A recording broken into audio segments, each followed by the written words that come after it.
Yolanda Corúa. Estoy muy contento de que hayan podido venir acá al Mahanat Patautau, una fecha que se celebra, el Día de la Poesía del Recitado Rapa Nui, en el cual todos los niños, desde la prebásica hasta los sextos básicos, se les distribuyó un amu, un patautau para cada uno.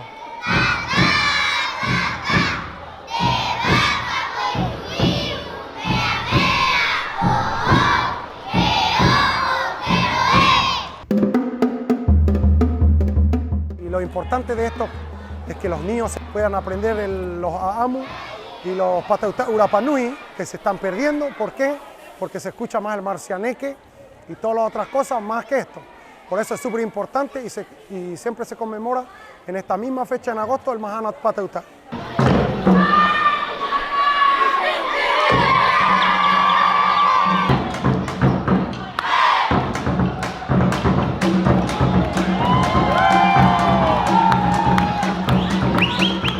La importancia de esto, que nosotros somos un colegio bilingüe, intercultural bilingüe, y también tenemos un programa de inmersión.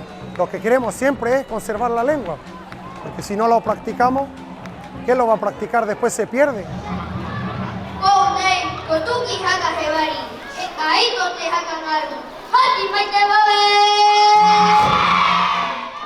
Eso es lo importante del Mahanat Patautau, del Mahanat Tireo, que se avecina también. Esa es la importancia.